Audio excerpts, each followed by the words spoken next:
Fala! Estamos começando mais um podcast Não Se Discute, cara. E hoje eu tô com um grandíssimo Marco Bianchi. Se você já tá aguardando aí, a gente vai falar de Rock Go, vai falar dos sobrinhos da Taíde, vai falar de tudo que você quer saber.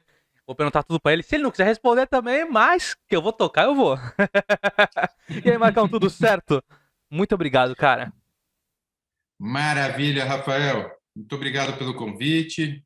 Estamos aqui celebrando com caninha Curió a vitória de ontem. Eu estou com o meu figurino que eu já te mostrei aqui nos bastidores. Faço questão de mostrar para o público amigo, Incrível! né? Uma pequena homenagem a Cabo Friense. Isso aí. Que você é um grande fã da Cabo Parece, né? Friense, De né? 2020. Mas, enfim, agora, honestamente, obrigado pelo teu convite. Estou à disposição para responder a quaisquer indagações. Compreende? Compreendo, compreendo. Então vamos lá. E ó, já vou falar pra você que já tá ouvindo pra antes de você sair, qualquer coisa, ó, hoje tem de novo caderno de pergunta. Então, como sempre, tá na metade do vídeo, vai ter um caderno, no final tem o resto. Já segue o Marco aí, ó, no Instagram. Segue o Marco, vai no YouTube, ele tem canal, então Marco Bianchi, já tá aqui, ó, Marco Bianchi Brasil no Instagram. Segue a gente, que é importantíssimo. Se inscreve no canal. E agora que depois de um ano a gente fez o canal, então se inscreva no canal, que é muito importante, só tava nos agregadores. E agora vamos sim falar as coisas sérias, ou não, né, Marco? Cara, Marcos, você foi o cara ali, um fundador, né, do Sobrinhos da Taíde, mas você acho que foi um dos únicos caras que fez realmente rádio, né? Você estudou isso, era a tua vontade. Como é que foi esse início ali pra ti, cara, nessa formação do rádio, dos sobrinhos? Como é que foi toda essa tua trajetória?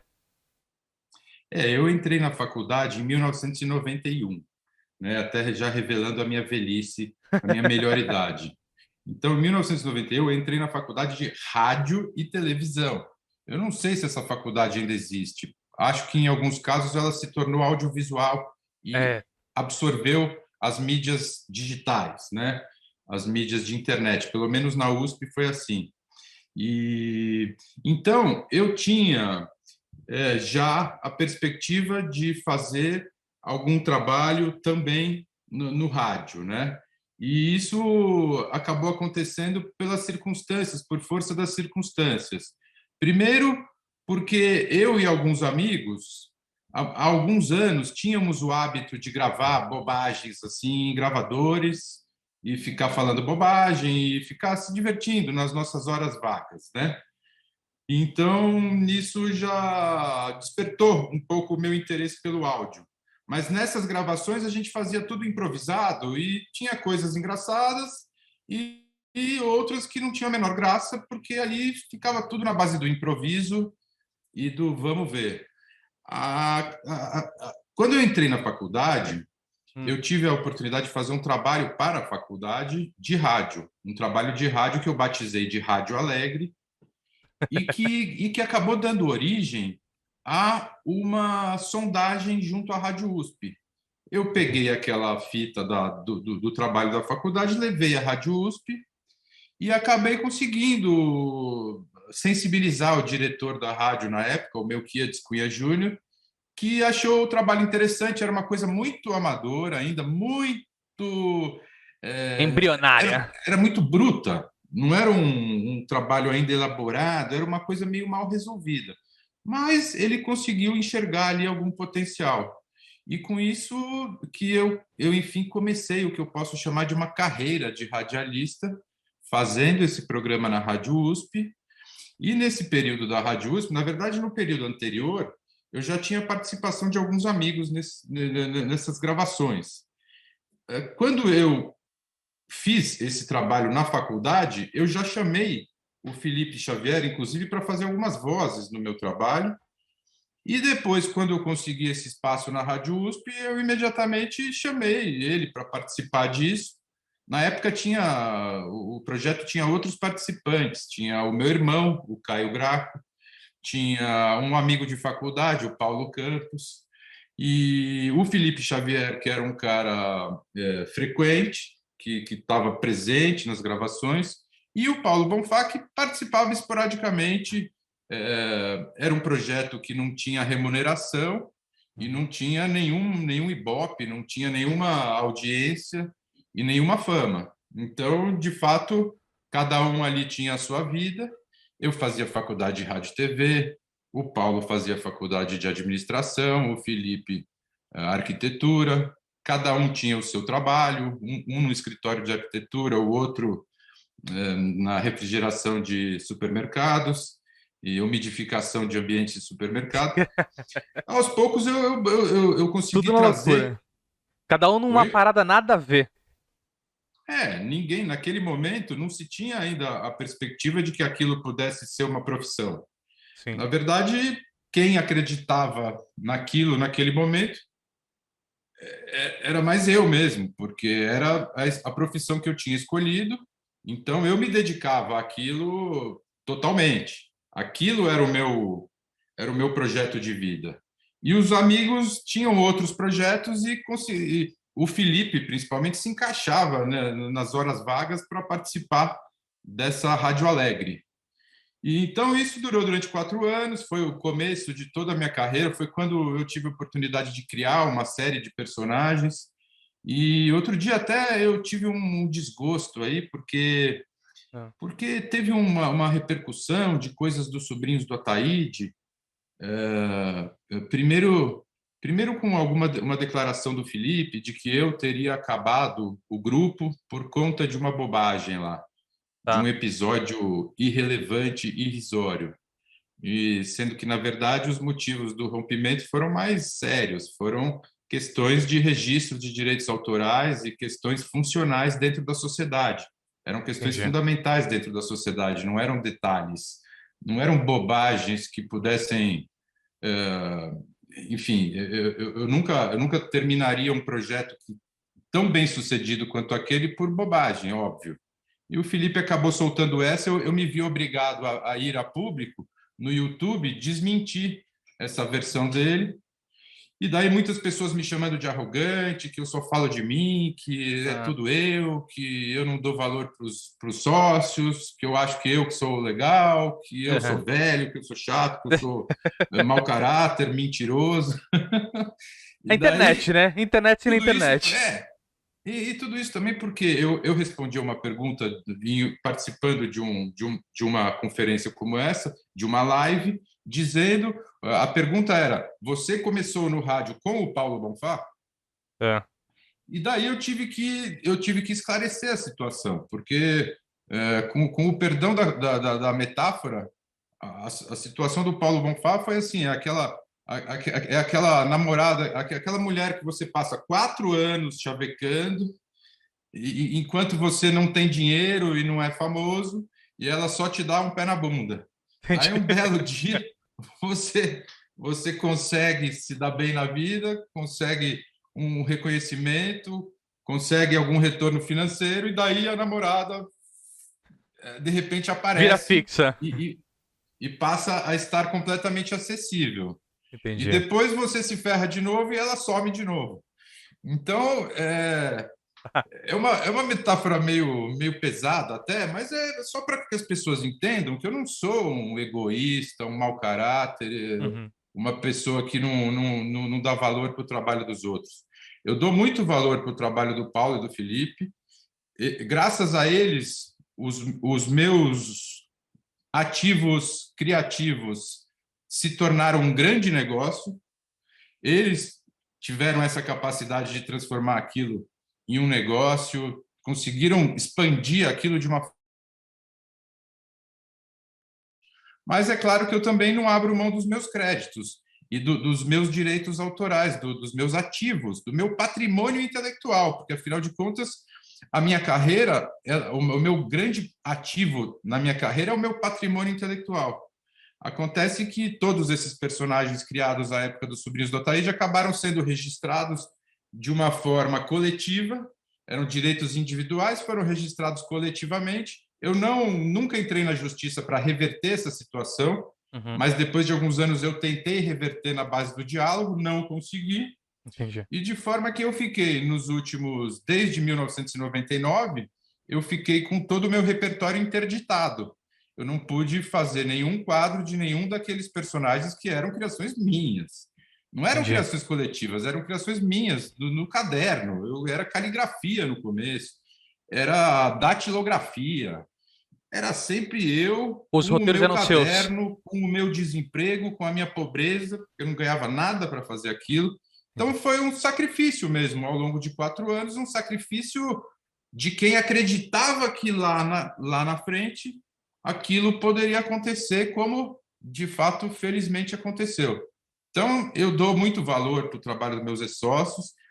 Houve essas divergências legais relativas a direitos autorais, questões funcionais da sociedade, mas, enfim, e ao mesmo tempo eu reitero que eu me considero proprietário, o proprietário moral Entendi. e legal de todo aquele repertório. Porque uma coisa é você ser o ator não é dono de direito autoral. Sim. O ator, ele é um intérprete, ele pode até acrescentar um caco às vezes, Uhum. ele pode até, enfim, ele dá vida ao É personagem, isso. né? É a voz do personagem, ali no caso de É, vocês, mas o mas a rote... questão de direito autoral, obviamente, que os está roteiros eram associada seu, a quem Marco? desenvolveu aquilo. Os roteiros, no caso, eram seus? Você que faziam. Como é que é? Exatamente. Eu, durante esses 4 anos de Rádio USP, Uhum. eu já tinha criado esses personagens todos. Eu não tinha egoísmo, então chegava na hora de gravar, eu sempre achei que as vozes mais engraçadas eram do Felipe Xavier. Certo. Então, na hora de gravar, eu não ficava eu querendo fazer todas as vozes. Não, pelo contrário, eu queria dar as vozes para quem fizesse melhor cada voz. E o Felipe, de fato, se saía muito bem. Ele tem um timbre de voz engraçado, tem um tipo de interpretação divertida, deu vida a alguns personagens de uma forma que eu, com a minha voz, provavelmente não conseguiria, como no caso do Peterson Foca e da Valesca Cristina. É maravilhoso. Mas enfim, então tem isso, quer dizer, de fato a gente fazia uma distribuição dos personagens na hora de gravar, mas a única atividade coletiva daquele grupo durante 6 anos era o dia de gravar. Entendi. Todo o trabalho criativo era feito por mim. Inclusive, isso continuou quando a gente foi para 89, durante mais 2 ou 3 anos, e até que um belo dia, por minha iniciativa, eu pedi que eles começassem a me ajudar a escrever algumas coisas, porque a gente estava com um volume de requisições muito grande, várias solicitações de trabalho chegando. Então, eu achei que naquele momento eu precisaria ter uma assistência criativa, pessoas para me apoiarem naquela função. Mas eu não queria abrir mão da minha função, né? Eu era inexperiente, nós éramos jovens, a gente não sabia exatamente como funcionavam essas coisas de sociedade. Mas eu sabia que eu tinha a minha função, que eu prezava muito, que Uhum. eu até então tinha exercido completamente sozinho e com competência, tanto é que a coisa tinha acontecido. Então, partiu de minha iniciativa de abrir aquela atividade criativa para assistências, para que me ajudassem, mas não era abrir mão da função. Entendi. E foi isso que aconteceu na prática. Quando eu fui ver, eles tinham entendido que eu tinha abrido mão Uhum. daquela função. E daí isso foi realmente o que motivou O- um Uma desa... afastamento e um descontentamento da minha parte. eu tava. Bom, eu conheci, eu tô com. Fiz 32 agora, né, Marco? Então, assim, eu conheci Oh, você oficialmente pela questão do Rock Go. Depois eu fui conhecer vocês pela questão do sobrinho, que, cara, nem lembro se eu ouvi num CD, se eu não me engano. A época que tinha o CD do Caceta. Então a gente ouvia muito esses CDzinhos de, puta, de comédia, tinha do Ari Toledo. Então acho que eu conheci vocês nessa época e já tinha sido extinto, né? Já tinha acabado o projeto. uhum. E aí eu fui ver depois esse que você tá falando do Felipe. Eu não vi o Bonfá falando nada sobre isso. Mas o que você tá falando, eu cheguei a ver essa questão do que deve ter repercutido. Não sabia que nem que tinha repercutido dessa forma, mas eu tinha visto, eu vi acho que o podcast que ele participou, e eu vi ele comentando sobre a questão de. Cara, eu não vou lembrar exatamente sobre o que era, mas era uma reunião na casa, na sua casa, se eu não me engano. E aí, uma parada É, de que estavam pensando em virar, fazer a parte mais de ator, tava fazendo um curso, lá, lá. E você se estressou por uma parada e acabou. Eu achei, essa, não que eu esteja falando que o Felipe, eu achei muito superficial. Falei, mano, deve ter, independente de ter sido isso o claro. estopim final, eu acho que Aham. deveria ter farpas anteriores, alguma coisa deveria ter acontecido. Não, Não, cara, isso aí seria um absurdo, simplesmente um absurdo, terminar uma sociedade por causa de uma bobagem dessa. Essa situação aconteceu de fato. A gente estava fazendo aulas de atores para que a gente se sentisse mais à vontade diante da televisão. uhum. E daí, quando surgiu um exercício, é aquela típica coisa de Tuca Zazaueira, assim, né? Um exercício de gargalhar. Vamos todos gargalhar. E começou todo mundo a gargalhar, e não foi que eu fiquei puto, eu fiquei completamente constrangido, porque aquilo era uma brincadeira, era um exercício assim, nem na faculdade de artes cênicas eu acho que você passa um constrangimento tão grande. Eu fiquei muito constrangido, e daí eu meio que forcei a barra para acabar aquela coisa, sabe? Assim, tipo, meu, acaba logo isso, né? Chega. Mas não foi que eu fiquei puto, eu não fiquei puto, eu fiquei constrangido. Eu achei que eles iam ficar putos comigo, porque eu meio que forcei a barra para acabar aquela brincadeira. Mas, assim, isso aconteceu, então, de fato aconteceu. E agora, eu não expulsei ninguém de casa, começa por aí, porque, assim, quando você expulsa alguém de casa, você lembra. Eu não expulsei ninguém de casa, nem não teria menor cabimento eu expulsar as pessoas de casa, porque eu fiquei constrangido com um exercício que a gente estava fazendo em conjunto, quer dizer, não seria o menor cabimento. Eu não fiquei puto, eu fiquei só constrangido, não expulsei ninguém de casa. Uhum. E daí, mais do que isso não tem nada a ver com o rompimento do grupo, porque atribuir o rompimento a isso tem duas implicações. Primeiro, me aponta como sendo uma pessoa inconsequente, desequilibrada e irresponsável. E Certo. segundo, o que é o mais grave, encobre o verdadeiro motivo que Entendi. está relacionado às ações do Felipe na condução do registro de direitos autorais. Quer dizer, eu acho muito estranho, eu até dou a ele o benefício da dúvida, ele talvez tenha se esquecido disso e tenha feito confusão.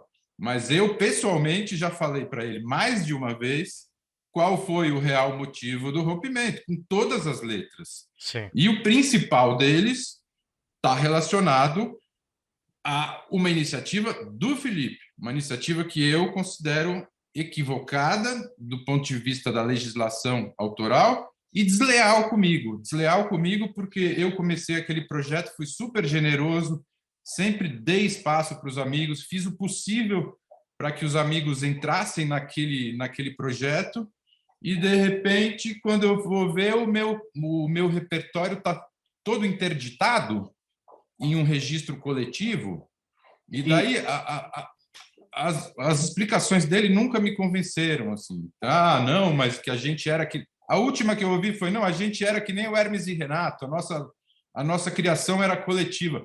Não, senhor.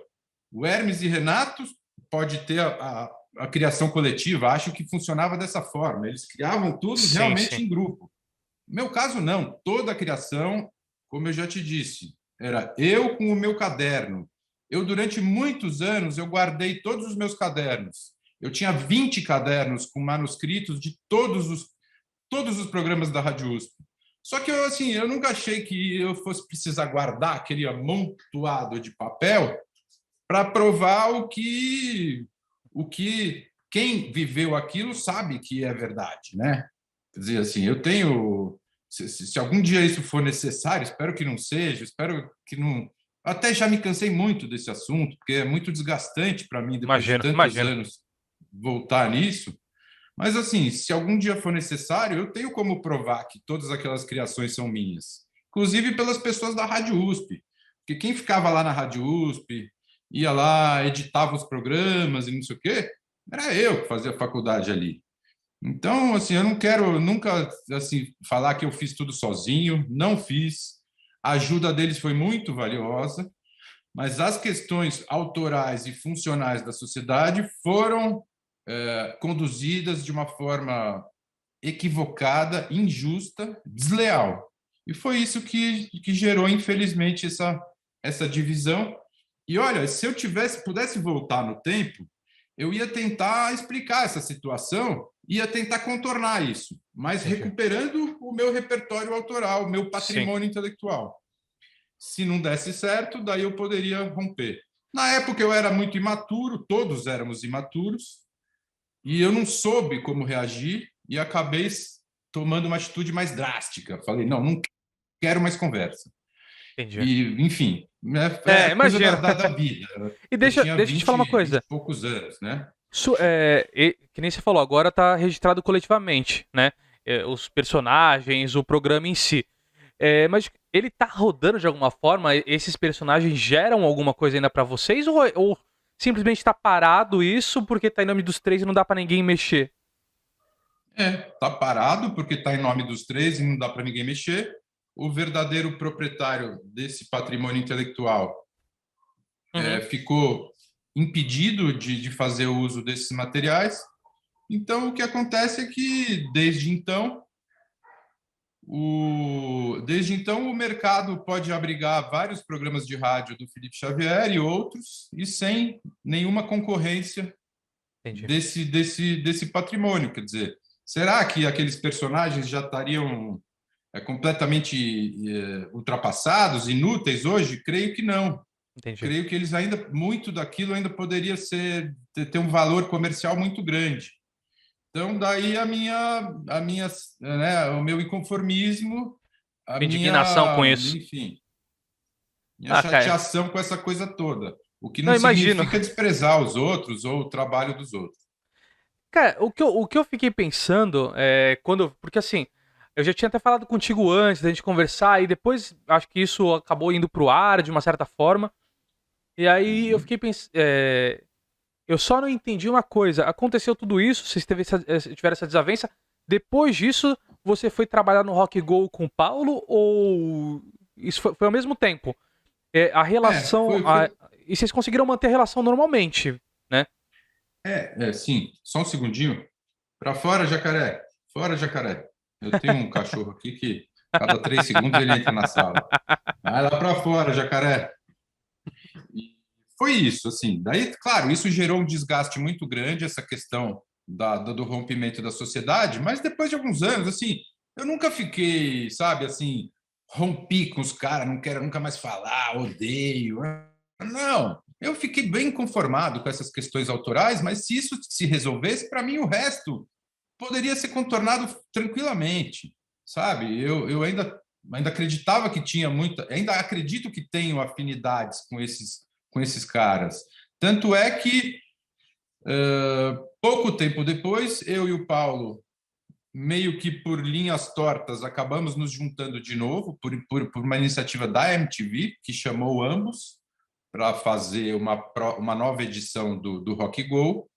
Então, assim, a gente tinha tido aquela desavença, mas nada impedia que a gente trabalhasse junto de novo. Talvez até o ambiente ficasse um pouco menos descontraído, né? Sim, sim. Mas, digamos, a gente conseguia contornar isso e a gente era suficientemente inteligente para saber que se a gente pessoalmente não tinha mais a mesma proximidade, isso não significava que a gente não pudesse fazer trabalhos juntos. E eu acho que os trabalhos que a gente fez juntos mostraram que a nossa afinidade é muito grande. Pessoal também, hoje em dia menos pessoal, mas assim, profissional, indubitavelmente é muito grande. Porque o Paulo é um cara que a família dele mora no mesmo prédio que a minha família, a gente se conhece desde 7 anos, a gente fez colégio junto, fez inglês junto.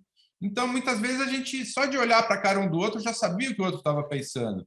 Legal. Bom Esse demais. transmimento é o chamado transmimento de pensação. E, por Exato. isso, a gente realmente faz, eu acho que a gente ainda faz uma dupla muito boa para certo tipo de trabalho. Eu espero que essa dupla possa ser reeditada. E digo mais, todas as iniciativas de retomar trabalhos com os sobrinhos do Ataíde desde 1999 foram tomadas por mim. Então, eu convidei o Felipe Xavier para fazer parte do meu projeto Descontrole Remoto, que eu lancei em 2010. Logo que eu saí da MTV, eu lancei esse projeto, eu fiz um piloto, eu durante meses elaborei esse projeto, fiz um monte de roteiros, um monte de quadros, e daí tentei conciliar isso com o Felipe Xavier. E tentei criar uma nova parceria em moldes que fossem moldes confortáveis para as duas partes. Entendi. E que preservassem os meus interesses autorais, né? Então, mas assim, eu tentei. Daí eu vi que não deu, porque o Felipe foi incapaz de aceitar que se fizesse uma separação de funções que me deixasse confortável. De repente eu vi que ele já estava de novo assumindo todas as funções criativas e fazendo contato diretamente com a produtora e passando briefing para a produtora sobre personagens que eu tinha criado e que de repente apareceu na minha casa uma produtora que já sabia como eram os meus personagens. Ela já tinha definido tudo do figurino, do visual dos personagens. Nossa. Sendo que nem para mim estava claro ainda qual que era exatamente o perfil daqueles personagens. Então, infelizmente, não foi adiante. Mas daí, nesse meio tempo, eu continuei fazendo o Rock Go com o Paulo, sempre com uma relação profissional bastante civilizada. E depois ainda fiz uma outra tentativa de aproximação do Felipe Xavier, quando eu lancei o quadro Câmara dos Deturpados. Pô, uma sátira. Esse aí você encontra no meu YouTube. No meu YouTube é Marco Bianchi BR, tá? Acho. E no meu YouTube tem alguns... Se colocar Marco Bianchi, já acha. Já fiz o teste. É verdade. Mas eu acho que o endereço, enfim, é Marco Bianchi BR. Mas lá tem lá eu publico todos os projetos que eu crio. Quando eu consigo fazer um piloto, porque fazer piloto é dinheiro, né, cara? Sim, eu não estou ganhando dinheiro nenhum, quer dizer, eu estou só gastando dinheiro para poder mostrar para as pessoas que eu tenho aquele projeto, para poder mostrar para o mercado na esperança de que daqui a um tempo alguém queira comprar aquela ideia. Certo. Infelizmente, eu sou um péssimo vendedor, não consigo vender absolutamente nada, mas as ideias estão registradas lá. E a Câmara dos Deturpados é uma espécie de uma sátira das TVs legislativas, é uma sátira do nosso poder legislativo, do nosso Congresso Nacional. Então, eu já tinha produzido essa ideia em vídeo, em 2007. Quem entrar lá no meu canal, vai lá na playlist Câmara dos Deturpados. Daí tem todos os quadros em vídeo que foram produzidos em 2007, e que naquela época eu acabei eu mesmo fazendo quase todos os personagens, mas eu tinha alguns colaboradores. E depois eu fiz essa mesma ideia em desenho animado com a produtora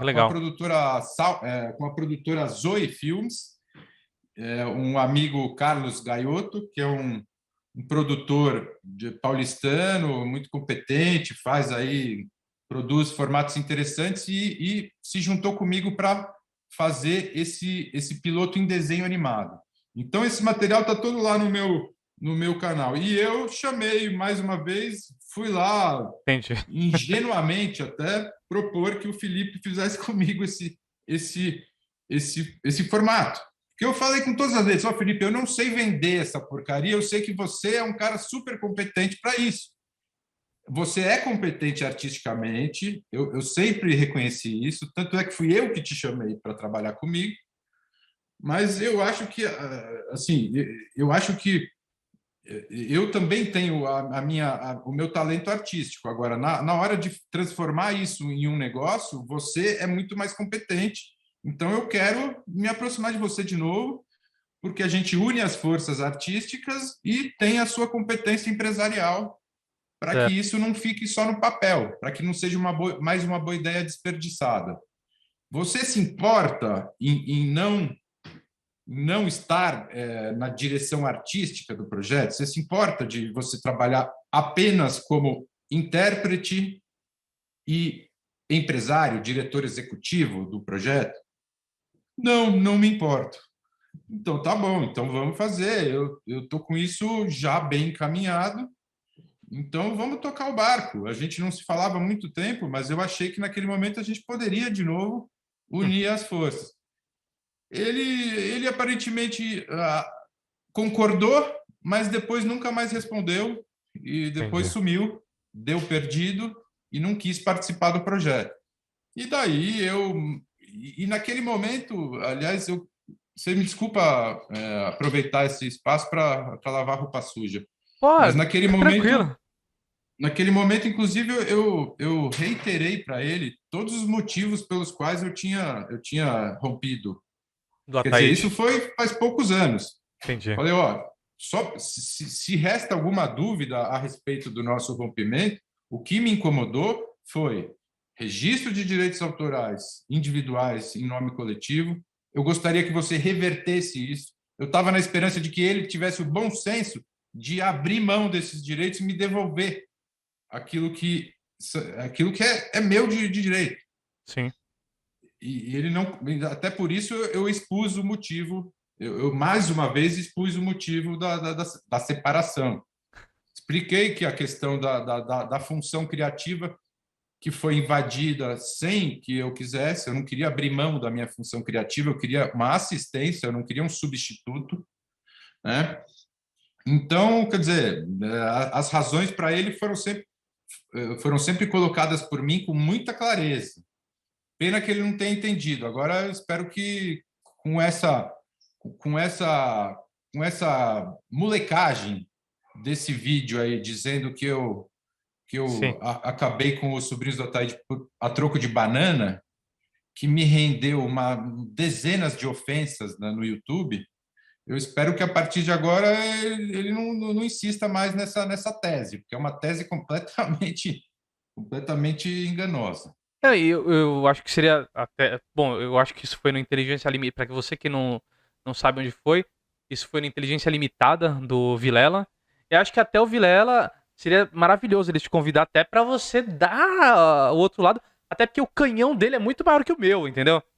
Então acho que é muito importante que isso chegue assim, porque eu vejo. Bom, eu não conhecia, que nem eu falei pra você, eu conhecia o Rock Go, Paulo Bonfá, Marco Bianchi.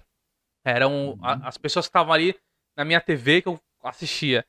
E desde quando o Rock Go acabou, que eu vou falar isso um pouco mais pra frente, eu não entendi o motivo daquilo acabar, que eu via. Eu fui crescendo com isso, e depois, como eu tornei uma certa idade, era músico, produzia outras coisas, eu falei assim, meu, isso podia virar em tantos formatos diferenciados. Essa ligação, ela dava em tantos outros moldes, e isso foi apagado como se nunca tivesse acontecido e abafado. Bom, mas vamos É. falar do Rock Go daqui a pouquinho. Eu vou entrar. Porque o Rock Go teve o término do Rock Go não teve nada a ver comigo e com o Paulo, foi uma decisão da MTV, da É, empresa, por conta de uma mudança de direção, uma mudança de comando da empresa. Então, quanto a isso, agora a questão dos sobrinhos do Ataíde, só para concluir esse assunto, claro. eu me disponho eu me disporia tanto a dar entrevista para o Caio Vilela para poder relatar as coisas da forma que eu sei que aconteceram, quanto também me disporia, inclusive, a fazer um debate com o Felipe e com o Paulo, porque assim, se resta alguma dúvida sobre essas questões autorais e morais e sei lá, de comportamento, vamos então tirar a limpo isso, porque assim, eu não devo nada, não temo nada. Tudo que eu estou falando foram coisas que eu vivi, que assim, que não tenho nenhuma dúvida de que eu estou falando as coisas como aconteceram. E daí eu gostaria de ver se alguém teria envergadura moral para me desmentir ao vivo e em público. Eu entendo. São basicamente seus filhos, né? E quando a gente leva muito tempo fazendo uma coisa, eu gosto muito, eu nunca coloquei nada publicado, mas eu gosto muito de escrever e tem um amor naquilo que você faz, né? Então você gera um Claro. amor ali no que é seu. E eu compreendo Isso. essa sua. Todo esse transtorno criado, e ainda mais, que nem você disse, né? Além de tudo, de todos os problemas, isso foi revivido de uma forma errônea, né? Foi uma É, questão é, muito complicada. Bom, é. vamos lá, Marco. Agora a gente vai pro caderno de perguntas. E chegamos no meio do vídeo, a gente vai. Eu não sei se você teve nessa época, se já tinha ou não, mas na minha época de moleque, de escola, tinha muito aquele caderno de perguntas que a galera cada página era uma pergunta e você ia virando e, tipo, começava com nome, idade, e eram várias perguntinhas idiotas, que na verdade era 200 mil perguntas, que você chegava em uma, que era a mais importante do caderno, que você queria saber quem gostava de você na sala. Era as outras 1000 perguntas era pra cobertar isso. Essa é a realidade. Entendeu? Mas a gente não tem essa questão. Aqui é um bate-bola, que é o caderno de perguntas que a gente faz, que começa simples e no final vai Certo. piorando. Então no outro meio do vídeo vai piorar mais. Bom, Tá vamos bom, começar com o vamos nessa. básico. O seu nome, Marco Bianchi, idade, Italianíssimo. a sua idade, Marco. Eu tenho 48 e estou prestes a completar 49 agora no Ah, mês de tá ótimo. maio. Está ótimo. Cara, o que que você faz? Eu sou um radialista, humorista, telespectador, pedestre e agora, mais recentemente, sitiante.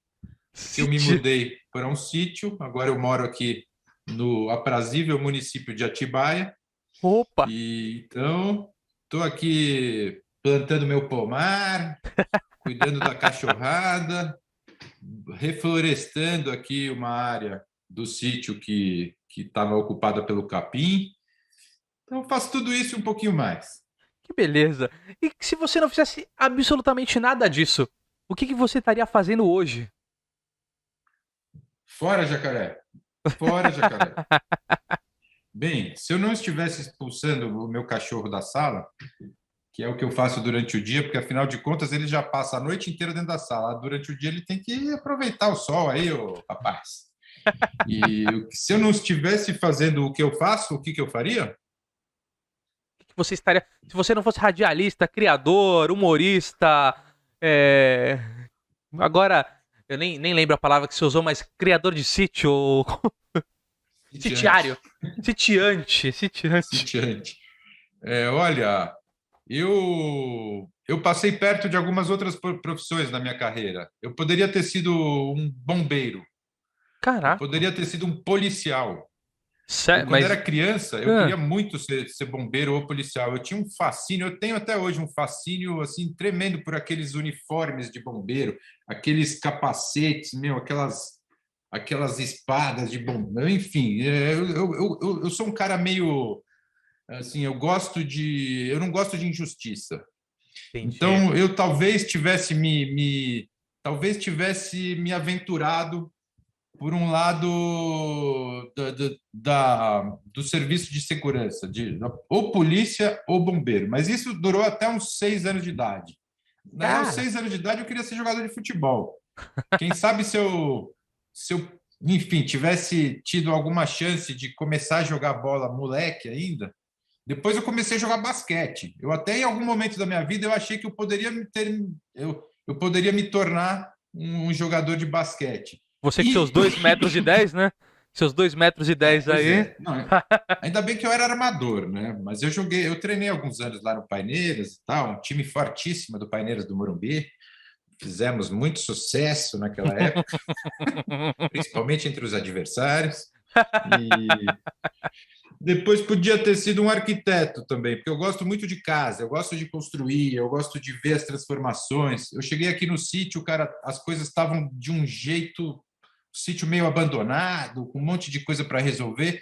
E daí eu comecei a mexe aqui, mexe ali. E eu gosto, assim, eu sou um cara caseiro, gosto de ficar em casa e gosto de ter comodidade, gosto de conforto, gosto de bem-estar. Então, isso está muito ligado à arquitetura, à Sim. decoração. Quem sabe eu pudesse ter me tornado aí um sócio do arquiteto Décio Pilar. Cara, então assim, desempregado não era seu caso, com certeza. E agora para a próxima Pois é. pergunta. O seu maior medo? Cara, eu tenho muito medo da morte. Tenho muito medo da morte, sim. E da morte dos meus pais. Puta merda, como é Mas você, foda pensar nisso.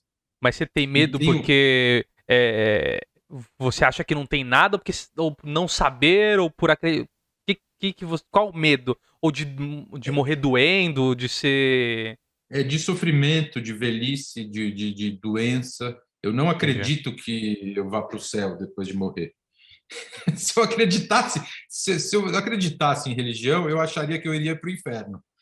Mas, assim, eu também não acredito que eu vou para o céu. Eu não acredito. Eu sou ateu. Eu sou Você, um você acredita que ateu. acaba? Assim, Desligou. com uma boa dose de boa vontade, eu sou um agnóstico, porque eu não sei o que acontece depois que a gente morre e não faço a menor ideia, mas assim, eu não acredito que seja algo bom. Eu Entendi. acho só que assim, é simplesmente deixar de existir. Eu acho que a nossa existência ela é muito, como que eu posso dizer, cara?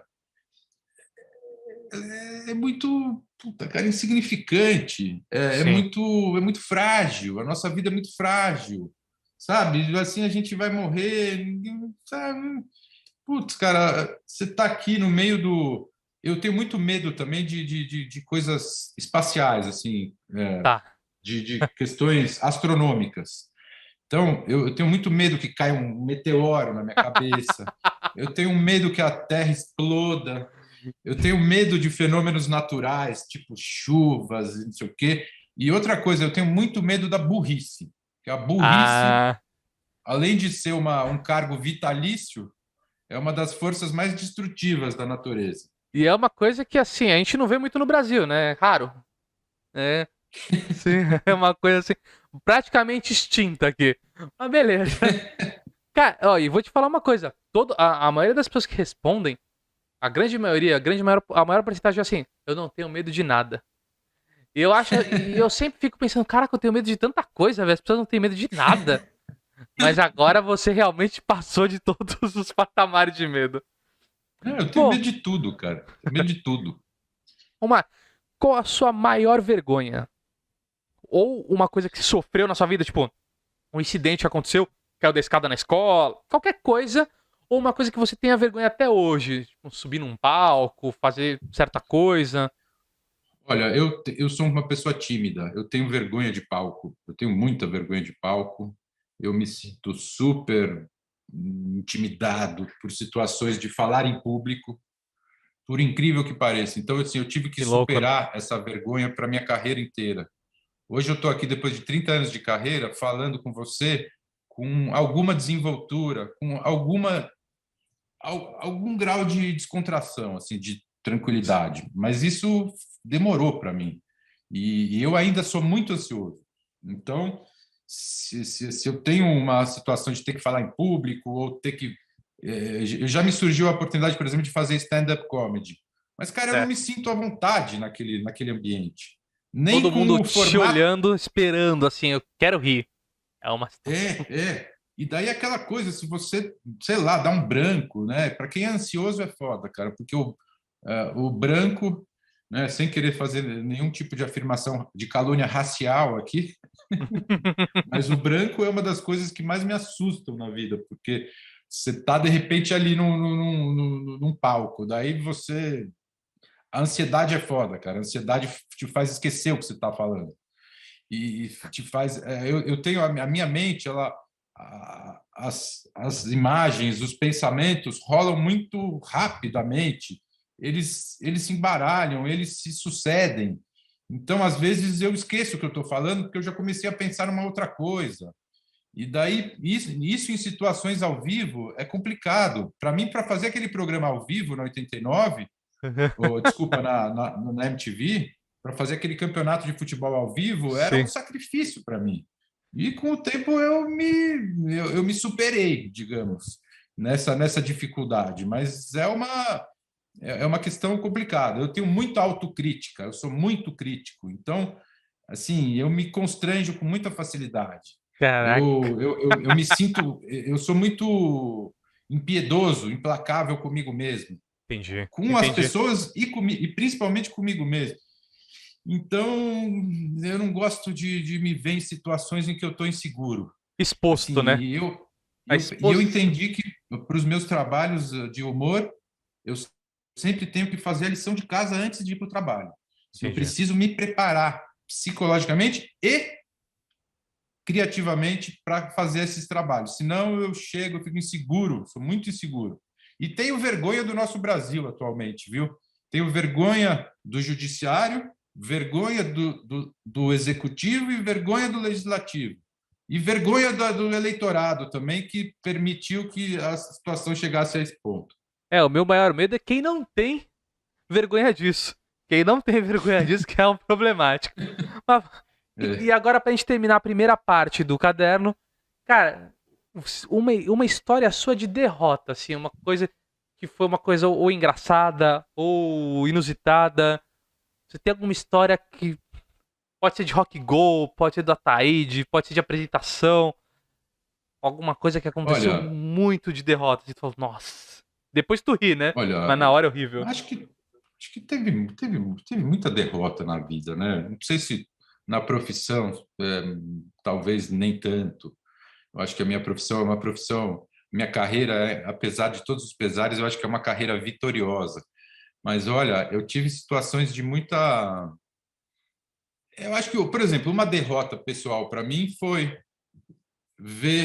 passar 10 anos criando um repertório e depois perder esse repertório, É, ver esse repertório interditado e eu impossibilitado de acessá-lo.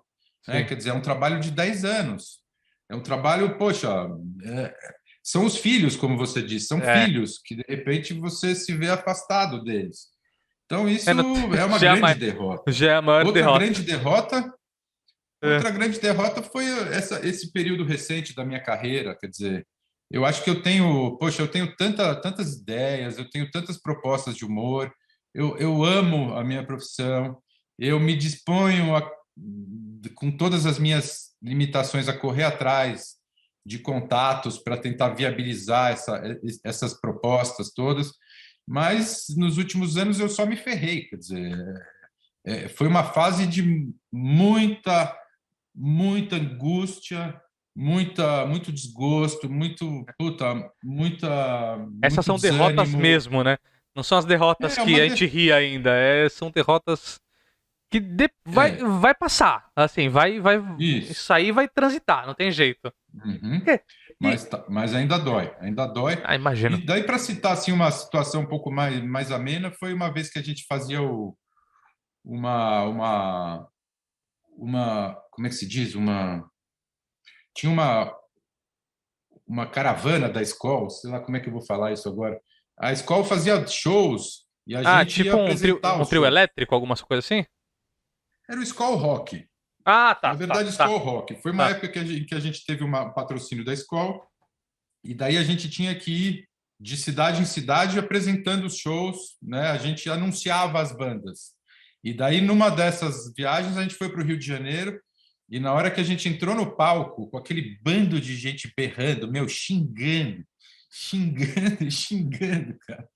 Eu fiquei tão intimidado, cara, que eu saí do palco, falei, meu, eu não volto mais pro palco. Mas xingando, qual Porque, foi o sabe? motivo?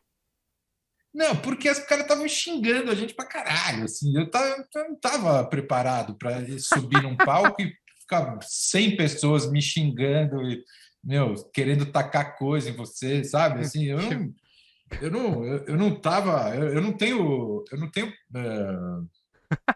preparo psicológico para isso. Eu não tenho, sei lá, flexibilidade, tolerância para isso. Então, eu me senti Coisa louca. completamente mal, assim, eu fugi do palco. Eu deixei o Paulo e o Felipe lá no palco. Depois eu falei, meu, eu não volto para o palco. Eu não volto. É Então, aquilo daí que a gente foi falou. assim, uma derrota, foi assim, assumindo, olha, esse tipo de jogo eu realmente eu não tenho condições de jogar.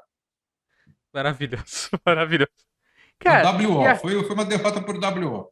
e agora vamos para a segunda parte, que é o que muita gente quer saber, né?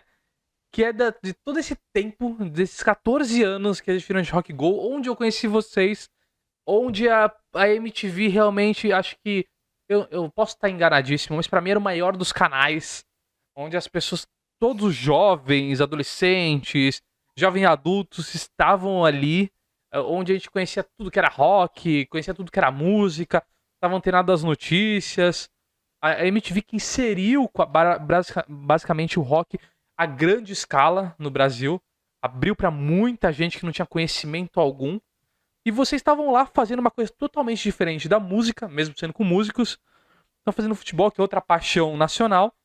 E que vocês estavam ali, era uma brincadeira, né, entre os jogadores, mas que os jogadores se levavam a sério, os músicos se levavam a sério, e vocês estavam ali fazendo uma curtição, e 1 milhão de apelidos, uma coisa que eu tenho que te falar que eu odeio vocês, porque a porra do swimmin', swimmin' and the swimming pool, isso fica na minha cabeça até hoje. Eu me pego, às vezes, cantarolando esta merda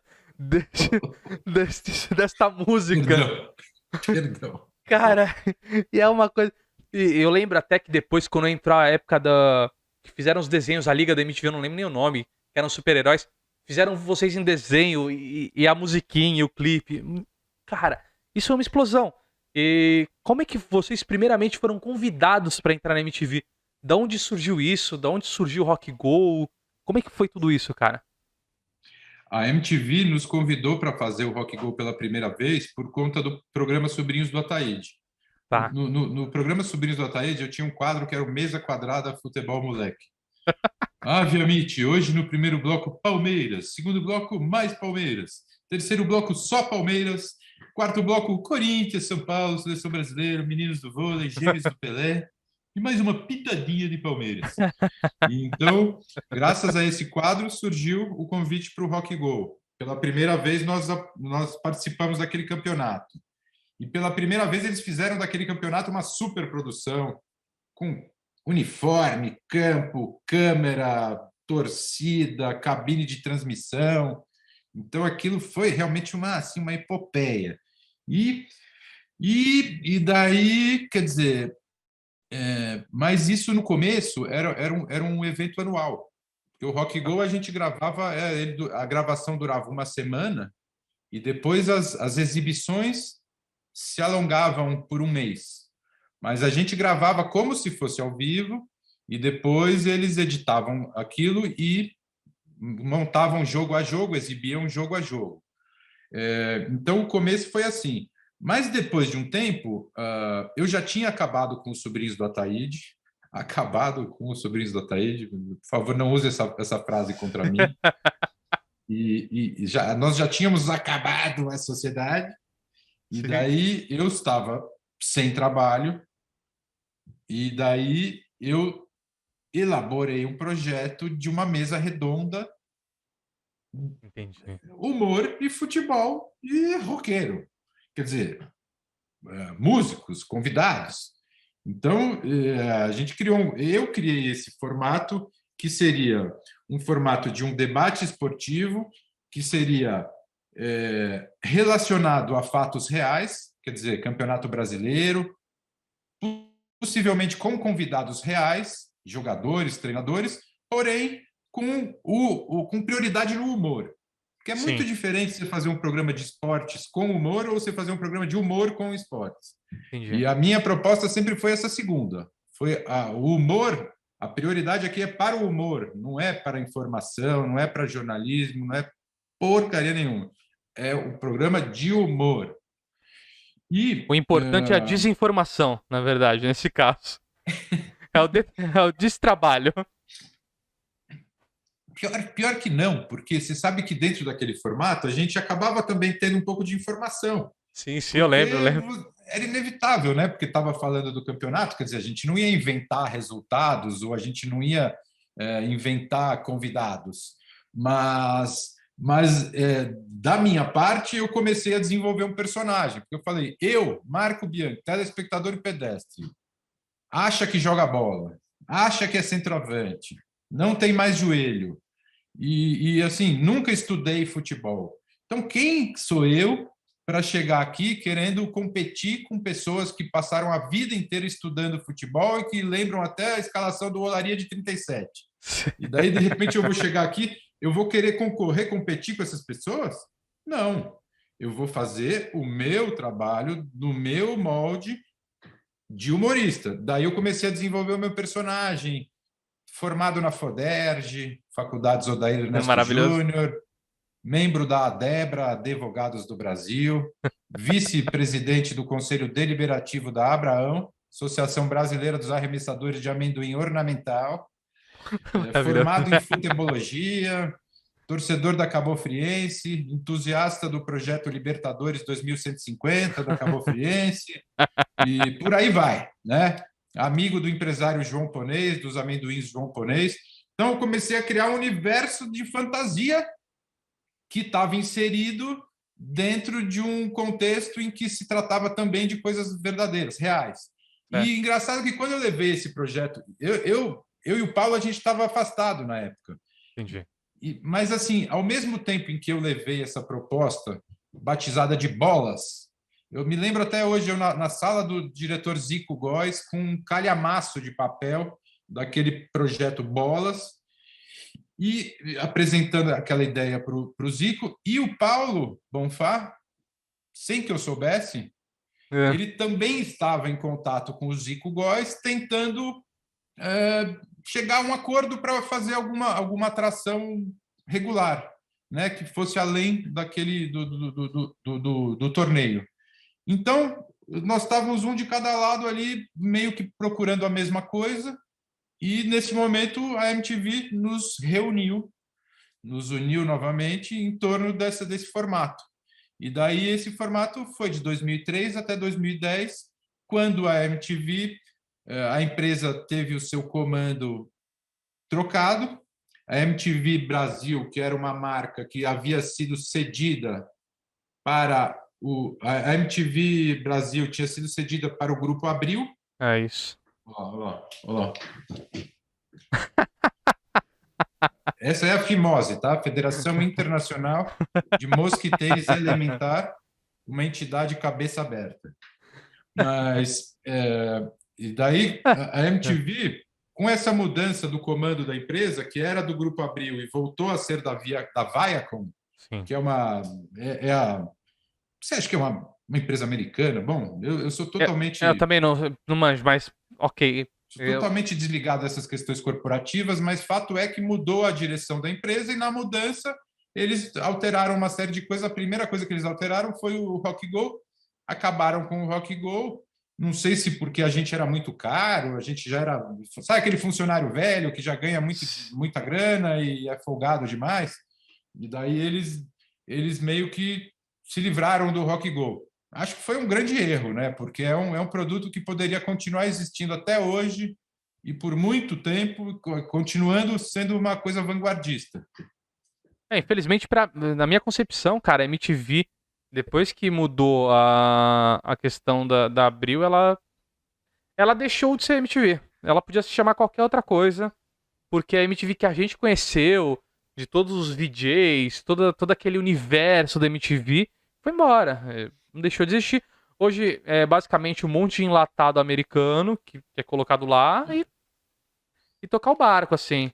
Aquela coisa, sabe? Se você faz mal comparando, assim, você faz uma franquia, mas em que o dono da franquia ele tem liberdade para atuar de acordo com o local em que ele atua, né? Sim. Então ele tem liberdade para adaptar aquele molde à realidade dele, a uma realidade específica. E por isso a coisa funcionava bem. Quando você fala, não, olha, as regras da franquia são essas, Acabou. aqui, seja na Malásia, em Nova Guiné ou no Brasil, é tudo a mesma coisa, daí você realmente fica uma coisa tão impessoal. Eu espero que enfim, o canal consiga aí achar novos rumos e novas possibilidades, né? Mesmo porque eu também espero que algum dia eles possam, quem sabe, voltar a me procurar para novos trabalhos e tudo. A Mas eu MTV tinha também que. acho que perdeu um pouco do charme que tinha quando tinha uma identidade É isso. própria. A MTV era uma parada que ela não era uma TV, um canal de televisão. Ela era outra, ela tinha passado desse nível há muito tempo. Ela tinha Uhum. transformado VJs em celebridades e as pessoas se reuniam na MTV.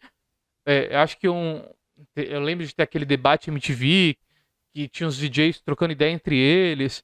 Então já eram vários formatos que hoje parece que são novidades, mas já existiram há muito tempo. Foi feito isso É. de N maneiras e dava espaço para muito tipo de música, assim. Não só pro rock, mas Uhum. tinha o rap, tinha o hip hop, o Uhum. funk. Então era Uhum. um grande movimento. E vocês no Rock É. Go, além do esporte com os roqueiros, né? Vocês começaram a receber na mesa redonda ali de vocês coisas com Ronaldo, Luxemburgo, Valdívia, inúmeras pessoas do esporte. Alguém É. rolou alguma coisa assim de tipo, pô, tinha aquele bola na fogueira, que era basicamente uma zoeira pesada, só de, só de trocadilho, né? O bola na fogueira é basicamente uma parada de trocadilho ali, pra fazer uma chacota com os caras. E teve alguma coisa que não foi pro ar, que fala assim, meu, deu merda, o cara não entendeu que era piada, e levou muito a sério, achou que ia pra uma mesa redonda séria e acabou dando, tipo, ó, corta aí e deixa pra lá. O que tinha era muito convidado que fugia do programa. Então, Mas a gente nem depois chegava aí. Convidava e. nem chegava aí. Porque depois de alguns anos, o formato se firmou e daí ele tinha já as pessoas queriam ser convidadas, né? Tipo, tanto que a gente conseguiu aí nomes importantes, o Ronaldo, né, e outros grandes atletas, grandes nomes do futebol que participaram do programa. Mas no começo tinha muito receio, assim, tal, que é um peixe fora d'água, né? Uma coisa é você ir para aqueles programas em que você já sabe quais são as perguntas e você já tem até as respostas. Mas, de repente, você se vê num ambiente de irreverência, né? Porque a marca do humor é a irreverência, ou seja, a Sim. não reverência.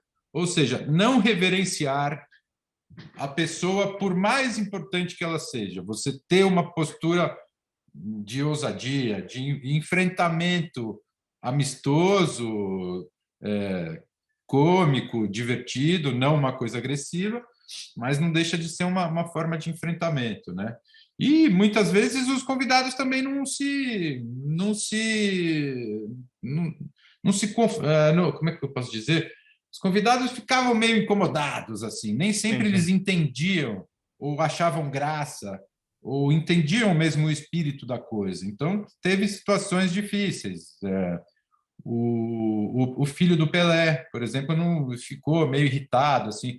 Eu fiz uma porque o humor ele está perto da fronteira entre a graça e a desgraça, né? Então você esporadicamente ou em alguns casos frequentemente você passa dessa fronteira e você pode ser desagradável ou mesmo que você não passe, a pessoa pode achar que você passou, porque Entendi. cada um tem os seus limites, cada um tem O seu os limite seus do humor, né? princípios, os seus. Hã? O seu limite do humor. Cada um tem o seu limite. Isso é uma coisa usada muito, né? Para voltar É, naquele debate interminável, né? Mas é isso, cada pessoa, cada autor tem o limite, o seu próprio limite ético, moral, e cada espectador também tem esse limite. A missão do humorista é conseguir agradar o maior número de pessoas e desagradar o menor número de pessoas, mas sim. sempre vai ter quem ache sem graça ou ofensivo ou não entenda. E no caso do Edinho, quando eu perguntei para ele quem era pior, ele como goleiro ou Pelé como cantor, que daí também era uma pergunta desagradável, né? Vamos dizer. Capciosa. Uma pergunta desagradável. Não era, eu não acho que seja ofensiva essa pergunta, porque o Pelé realmente não é possível que ele se ache um cantor, né? E o Edinho era um goleiro com menos de 1,80. Quer dizer, o goleiro com menos de 1,80 também, ele já fica um pouco desmoralizado, né? E o Edinho, ele era bom goleiro, ele não era ruim goleiro, ele era bom goleiro. Mas Uma daí, quando eu fiz brincadeira essa ali. pergunta, ele ficou todo irritado, saiu dando patada. Mas isso chegou aí pro ar ou nem foi pro ar? Foi pro ar, foi pro Foi pro ar. ar. foi pro ar, ele falou assim, quem é você para perguntar isso? Porra, sentiu o golpe. Quando sente o golpe, É, já é. era. Caraca. É engraçado, né? Ele se defender como goleiro, até vá lá, mas defender o Pelé como cantor não dá, né? Daí nem o melhor advogado. O Pelé é um excelente cantor do ABC. ABC, ABC, toda criança tem que ler e escrever. Maravilhoso.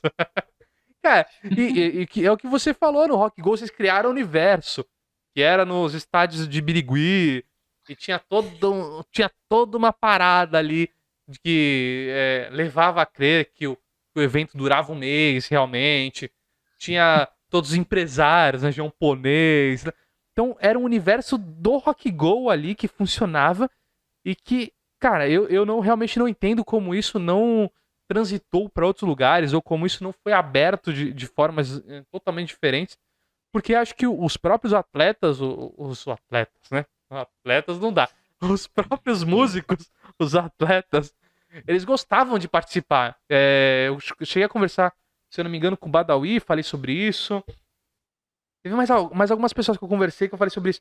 E os caras falavam, meu, era uma reunião ali com a galera, que a gente tirava uma onda, depois acabava o jogo, os caras iam fazer churrasco, se encontrava, ia beber junto. Então era um mega evento. Ele falou, meu, a MTV, tipo, pagava hotel pra gente, pra quem era de longe, pra quem era perto, morava ali, não, mas só pagava van, ia buscar, uma parada assim. Mas pro resto pagava hotel, então todo mundo ficava ali perto, os caras iam beber junto, ia fazer churrasco, não sei o quê. Então realmente era um evento entre os músicos, que surgiam várias parcerias naquele momento ali, e um evento Uhum. pra quem gostava da música porra, havia os caras que eram ídolos, né, no pedestal. Daqui a pouco o cara era chamado de Rufus Lenhador, é... era rebaixado no nível inacreditável. Eu acredito que muita gente ficou com o apelido, né? Ainda deve ter. Tinha o. Como é que é? É, O que era. Puta, eu não vou lembrar o nome dele. não Não é vou o lembrar. Tinha o Claxton. Cleston, que ficou icônico, né? Mas o Cleston foi maravilhoso. Porque pra ele era ótimo, ele virou ídolo, né? Era ruim os Tinha caras o que. tiozão do churrasco, O eu Elo estou tentando Perdido. lembrar qual que ficou com o apelido mesmo. Assim, teve algum deles que ficou realmente. Acho que é o Beduíno Albino, talvez. Ficou. Não Tinha, sei se era o Beduíno Albino. tinha Bom, o Elo enfim, Perdido que eu alguns. adorava, que eles tinham aquele, aquele barbão assim que vinha É, até aqui. Era maravilhoso. Cara, era maravilhoso. Alguém levou a e mal tinha. alguma piada que vocês fizeram? Tipo, algum Ah, artista? eu acho que tinha alguns apelidos meio de mau gosto, assim, mas é aquela coisa, como a transmissão era como se fosse ao vivo, Sim, você não tinha muito tempo para elaborar o humor, né? O humor de improviso, ele, ele cria coisas interessantes e outras menos interessantes, né? sim. Então, eu acho que às vezes os apelidos ficavam meio, assim, meio pesados. Tipo, Eli Hipopótamo. O Eli, né? O É Eli, meio. acho que esse era É, completamente de mau gosto, era né? Quer só dizer, ofensivo. Era só ofensivo por não, e ele não ofensivo. ficava puto, assim. O cara era tão gente boa, tão paciente, que ele ouvia aquele apelido meu e não ficava puto. Mas eu, hoje em dia, fazendo uma autocrítica, eu acho que esse era um apelido de extremo mau gosto. Eu nunca repetiria e fico até grato ao Eli por não ter mandado a gente, né? Uma puta que pariu por causa daquela brincadeira. Não, era muito. Cara, era muito legal isso aí, porque, que nem eu falei, criava o lugar, tinha as musiquinhas que eram infernais, né? Que nem eu Ah, falei do sim, Swim as Swim. musiquinhas. Uh, Deixa eu, pô, deixa eu por abrir um favor. parênteses para as musiquinhas, que eu acho que esse eu posso atribuir, dar crédito ao jornalista e farsante Paulo Bonfá por essas musiquetas, porque assim, acho que ninguém além dele no universo achou ou percebeu que essas músicas ridículas poderiam se tornar um elemento humorístico. E ele percebeu isso, assim, eu acho que o Paulo ele tem esse mérito de ter desenvolvido um repertório de humor infame. Entendi. Infame no bom sentido do humor, assim, Claro. porque são coisas engraçadas, realmente. Ele trouxe essas musiquetas do acampamento que a gente frequentou quando era moleque, era o É isso que eu ia CISV, o perguntar se. Children's International Summer Village. É Ah, um programa de intercâmbio que leva as crianças para viajarem para vários países. Tem delegações de todos os países que se reúnem num determinado acampamento. Nananã. Daí, todo dia, no começo do dia, 7 da manhã, canta-se o hino do CISV. ah. Daí, e o Paulo, com aquela memória de elefante dele, ele lembra de todas as musiquetas. Então, desde o hino matinal do CISV até essas músicas mais infames, e isso se tornou um verdadeiro hit no Rock Go, assim. Nossa. Nunca imaginei que pudesse fazer sucesso, eu ficava até meio sem graça de alguém achar que a gente realmente gostava daquela música, Era mas fez maravilhoso, o cara. maior sucesso. Hoje em dia eu dou o braço a torcer. Não, mano, o Paulo, então, o Paulo Bonfá foi incrível, velho. Porque ó, cara, deve fazer o quê? Uns 15 anos já de Rock Go finalizado? A mesa redonda acabou em 2010, né? Então já faz 11 anos que terminou. E o torneio, a última vez que a gente fez, acho que faz uns 15 anos mesmo. Deve É. ter sido tipo em 2007. E aí, cara, só pra tu ver, ainda existe, ainda está na minha cabeça. Eu não lembro as outras, mas a Swimming in the Swimming Pool cara, é uma merda. É uma merda. E eu fico É do nada. demais, cara, é demais. Aí eu tô aqui, eu falo, caralho, E que depois entrava porra que vem isso? naquele segundo treino, começava a fazer mudo, né? Só com os gestos, né? Hum. In the swimming pool. É muito ridículo, cara. Era Só o maravilhoso, Paulo que cara. é capaz poderia ser capaz de sugerir uma coisa tão infame. Não, mas foi excelente. Cara, e época de Rock Go, eu acho que assim, que nem eu falei, alguém podia comprar esse formato, chamar vocês pra fazer ou mesa redonda, ou retornar isso, que é uma coisa que faz falta. Poucos, muito poucas pessoas que estão vinculadas a futebol conseguem ligar futebol e humor. Pouquíssimas. É, o Ale, o Ale Oliveira é um dos caras que eu vejo que tem o traço humorístico que leva isso muito forte. Então, cara, é o cara que. Puta, não sei porquê também. É outro cara que eu não sei porquê. Toda hora passam a perna nele e ele não consegue nunca estar lá em cima nos mega jogos, entendeu? Porque é um cara fantástico e que consegue fazer isso. Porque o esporte em si, principalmente o futebol, a galera leva tão a ferro e fogo no Brasil que ter esse lado que você respira é super importante, né? Você É, tirasse um pouco da seriedade da situação e falar assim, isso, gente, são só pessoas normais jogando. isso. Se o seu time perder o campeonato, lógico que você vai ficar triste. Mas, mano, não precisa se matar, não precisa bater em ninguém na rua. Então, dar essa Isso. leveza é incrível, entendeu? E eu não sei por que as É, pessoas não compram isso até hoje. É, esse é, programa ele difundia, eu acho que ele difundia essa sabedoria do torcedor comum, que encara o futebol como um entretenimento e que sabe brincar com isso, sabe o quão irrelevante é o futebol, ou a mais irrelevante das coisas relevantes, ou a mais relevante das irrelevantes. Enfim, então o torcedor comum sabe disso. E o Rock Go transmitia, difundia essa, essa, essa noção, essa visão irreverente do futebol. E daí você perguntou sobre as derrotas, eu acho que uma derrota também é essa, é a descontinuidade do Rock Go em prol de formatos que se apoderaram digamos assim, herdaram o público do Rock Go, mas sem o mesmo espírito de humor, né? Como o Desimpedidos, por exemplo, a Copa sim, Desimpedidos. Uma exato. coisa muito mais bem organizada, uma coisa, um negócio mais bem elaborado, mas que meio que se valeu daquilo que tinha sido construído no Rock Go e é um espaço em que se confunde o humor com o entretenimento também, porque todo humor é entretenimento, mas nem todo entretenimento é humor. Perfeito. Eu vejo muitas das coisas que existem na Copa dos Desimpedidos ou naquele canal deles, sem entrar no mérito da qualidade dos conteúdos, mas são coisas que são conteúdos que aliam futebol, esporte e entretenimento, mas não humor. Não Sim. humor. Porque Uhum. também, assim, humor é diferente. Fazer humor é diferente de ser bem-humorado. Eu até Sim, escrevi um testículo sobre isso recentemente, cara.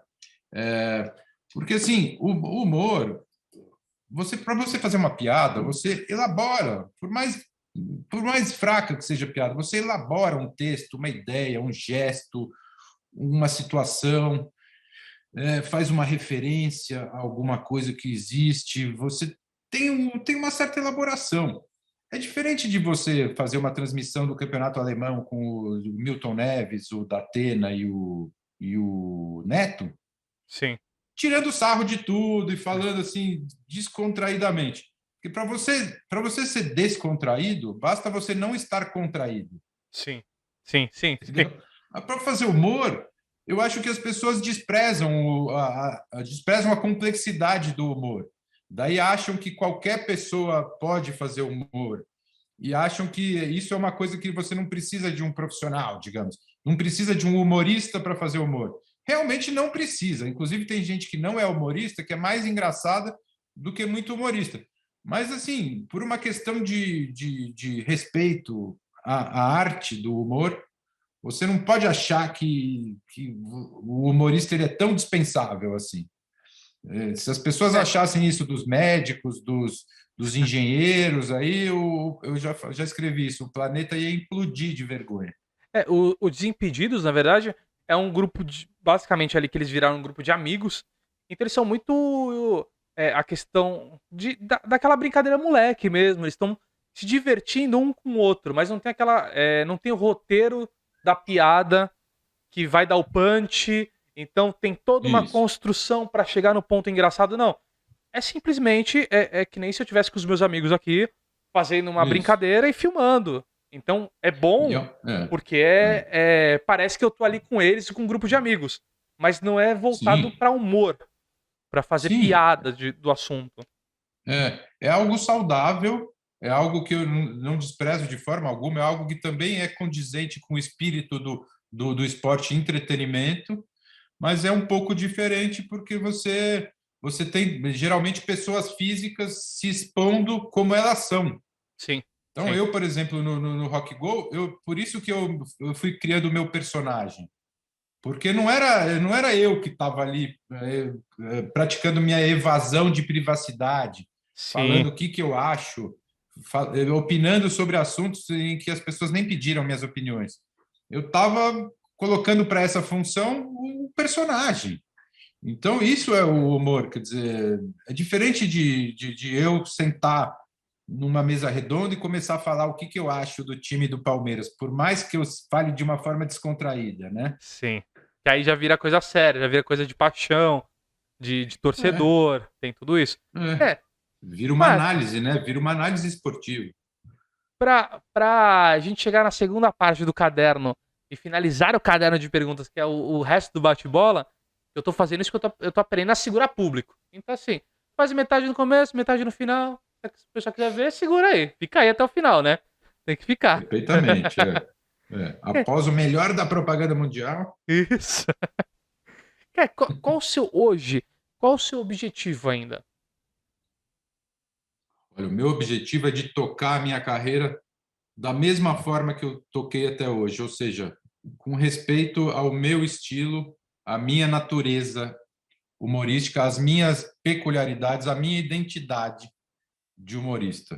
Eu já Perfeito. estou velho demais para sair passando vergonha por aí, sabe, fazendo programa de auditório. Eu não me enquadro em situações que eu vejo nas mídias mais populares e tal. Eu vejo que eu não me enquadro assim. Então, se alguém me chamar para apresentar o Domingo Legal, eu vou falar, olha, Ah, muito obrigado. Eu fico feliz que vocês tenham me procurado, mas eu não tenho a menor capacidade para fazer esse tipo de coisa. Mas se alguém me chamar para fazer um programa de humor que eu acho sem graça, que eu não possa participar na parte criativa, eu também não me animo a fazer. entendi. se alguém me chamar como a Multishow me chamou em 2012 para fazer um programa em que eu não tenho nenhuma participação no formato, na questão criativa, que eu não consigo desenvolver aquilo em um estilo que seja confortável para mim, algo em que eu acredite, eu também não posso ir adiante. Porque se você não acredita na coisa, como que as outras pessoas vão acreditar, né? Sem dúvida, Então sem dúvida. eu procuro ser fiel aos meus princípios. Eu tenho muitos outros projetos de humor que eu tenho aí engavetados. Espero que ao longo dos próximos anos eu possa desenvolver. Sempre tenho muita dificuldade na questão empresarial, comercial, executiva. Eu sou péssimo nisso. Até por isso, sempre valorizei muito o apoio que eu tive dos meus ex-sócios, com todas as ressalvas e tal, mas eu sempre valorizei, tanto junto a eles, pessoalmente, quanto publicamente. Mas, então, assim, eu acho que Tem que ao ser uma longo dos coisa mais no próximos seu anos, espero... formato, né? Uma coisa que Oi? tem que ser uma coisa no seu formato. Que você possa É, mexer na criação, que se encaixe mais no seu lado humorístico mesmo, na forma que você gosta de fazer humor. Acho que é justo, é é. isso. Não adianta pegar o Isso. personagem Não Marco pode... Bianchi e colocar em qualquer lugar que vai dar certo. Tem que ser no. eu não posso violentar o meu modo de trabalhar, né? Porque eu não sou ator. Eu não sou assim, eu não me jogo aí fazendo qualquer coisa. Eu só consigo atuar, fazer personagens de humor que eu mesmo criei, entendeu? Porque eu participei de todo o processo. Desde a primeira palavra do personagem foi escrita por mim.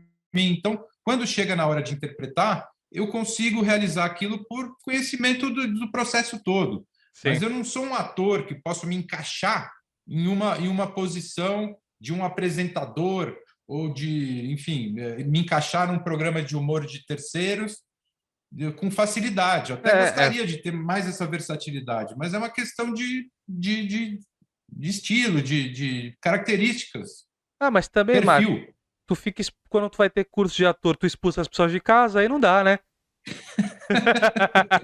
Vamos pra próxima. Cara, O que que te aliena hoje? O que que te faz perder o foco? Você, tu tá escrevendo e se você começar a fazer tal coisa, tu perde o foco. O que que te aliena hoje? olha, cara, o que me aliena são, acho que os pensamentos, os ressentimentos e assim insucessos do passado, Que te faz sabe? perder o fio da meada? E o que que, já Muito perrengue. pegando esse fio, o que que você faria diferente na sua vida se você pudesse voltar no tempo? Uma das coisas que eu faria diferente seria na questão do rompimento dos sobrinhos do Ataíde. Quer dizer, eu antes de comunicar o rompimento, eu reivindicaria a devolução dos meus direitos autorais e da minha função dentro da sociedade. Acho que isso foi uma questão de imaturidade e que me fez perder muito na minha carreira, porque abreviou um trabalho que podia ter se estendido por mais anos e isso criou uma dificuldade muito grande na minha carreira. Desde então, eu tenho períodos de sem nenhum trabalho e corro atrás e muitas vezes meus trabalhos não são valorizados ou não são aceitos. Enfim, ninguém quer apostar nesses projetos e você fica uma situação meio ingrata, inclusive e também com questões de direitos autorais, que eu já tinha aquele histórico desagradável de Sim. ter perdido um repertório muito grande que eu deveria poder explorar ao longo da minha vida inteira, porque aquele era um repertório para a vida inteira. E além disso, eu tive situações assim de criar um projeto e depois você vê um projeto igual ao que você criou, que você não conseguiu vender, ninguém quis comprar o projeto que você propôs, mas daí, depois de um tempo, você vê aquele mesmo projeto no ar, sendo realizado por outras pessoas e com É, sucesso. E você, se você reclamar, você que é um você que é um rancoroso, um derrotado, né, que está querendo tirar o mérito dos outros, enfim. Eu vivi nesse muito essa caso, situação. você tá falando nesse caso do descontrole remoto, imagino eu.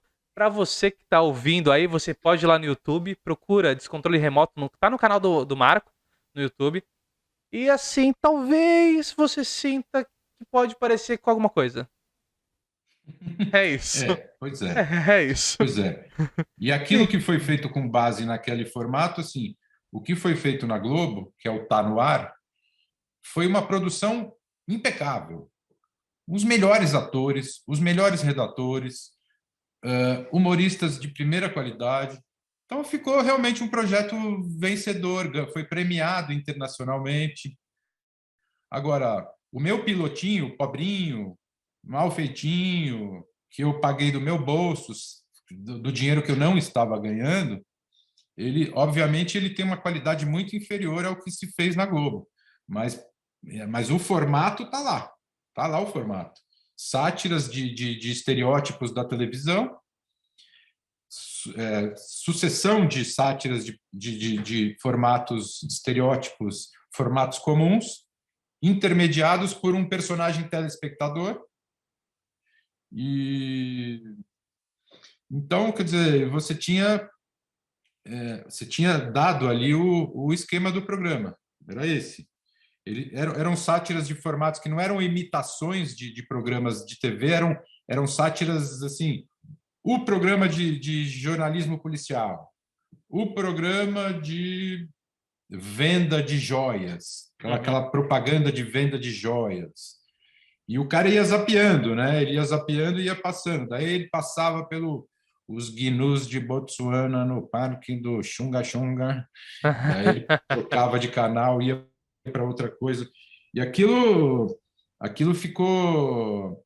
Aquilo, sabe, assim, para que não reste dúvida sobre o fato de que aquilo surgiu antes e foi divulgado, houve matérias de jornal na época, Folha de São Paulo, Caderno 2, explicando o formato. Daí também uma burrice da minha parte, porque eu expliquei o formato, como ele funcionava. Até É. uma jornalista que criou essa expressão, ele faz uma sátira aos estereótipos da televisão. Estereótipos considerados isso, o programa de auditório, a propaganda, o esportivo, o programa policial, o jornalístico, etc, etc, etc. Então, tudo isso ficou exposto na imprensa. Eu apresentei essa ideia na MTV em 2010 ainda, no Multishow, na Bandeirantes, no SBT. O Felipe Xavier estava comigo nesse momento, antes de a gente não se acertar, ele estava comigo, a gente estava quase vendendo essa proposta para o SBT.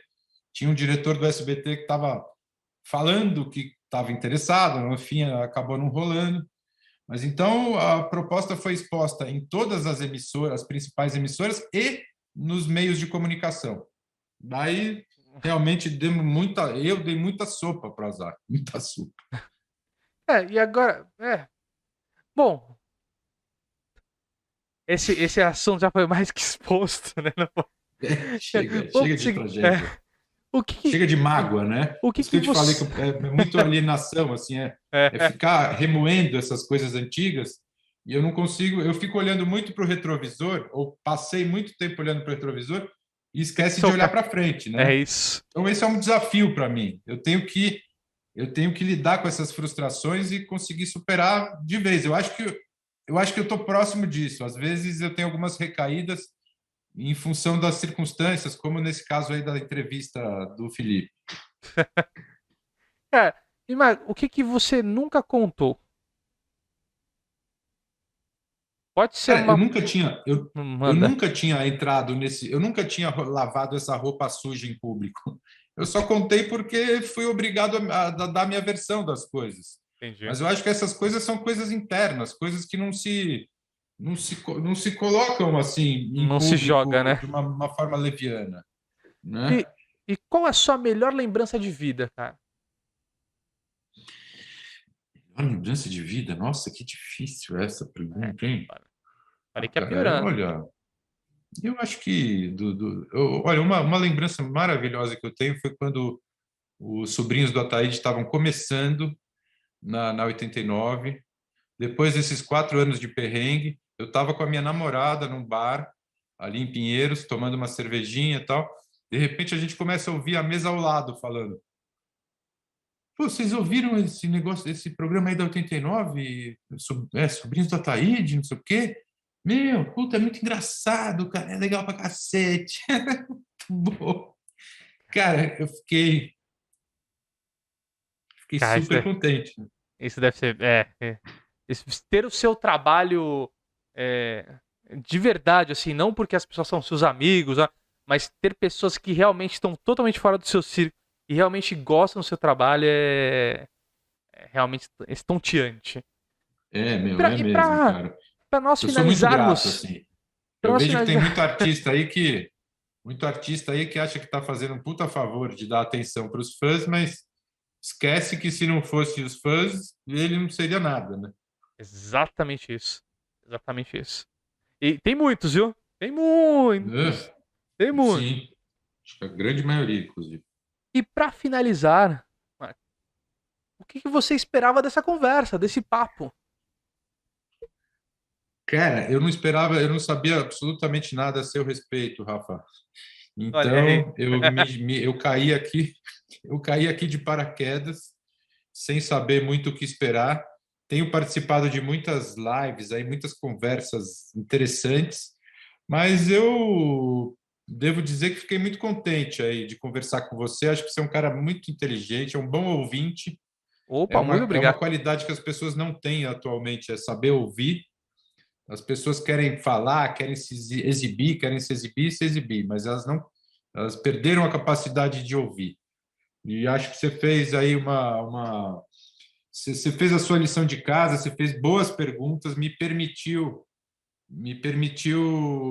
tocar em assuntos até meio delicados, mas assim que são assuntos que mal ou bem fazem parte da minha vida e que eu queria mesmo ter a oportunidade de falar a respeito, porque as pessoas não conhecem a gente pessoalmente, ouvem falar alguma coisa a seu respeito e começam a falar de você, começam a te julgar como assim um assunto de internet.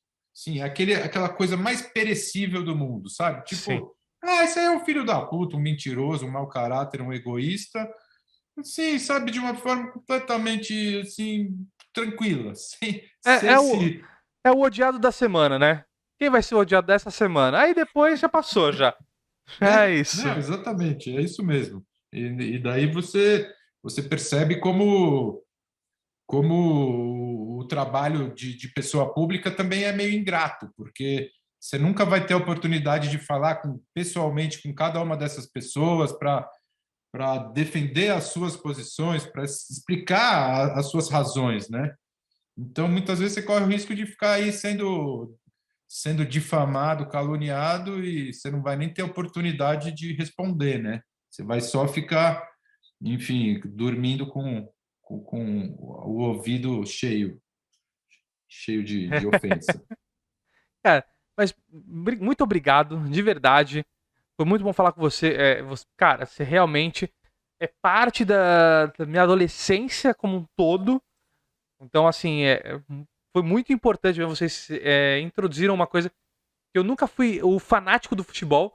E eu assistia futebol por Uhum. causa de vocês, entendeu? Eu assistia futebol por causa do Rock Go, que nem sei se pode considerar futebol o que os músicos jogavam. Mas é muito. Cara, foi realmente excelente, uma época muito boa. Eu espero ver você em outros lugares, porque cara, eu vi muitas coisas que você produz. Você agora tá. Aliás, pra quem quiser, também o Marco tá fazendo algumas lives, algumas conversas no canal dele e tudo. Então você tem muita coisa que você produz. Eu vi que você tem muita coisa que foi feita e não foi pra frente. Parou ali no papel. No piloto. E eu acho que é só questão da parte comercial mesmo, porque você tem muito a dar aí pro humor, coisas que estão sendo perdidas um pouco no humor.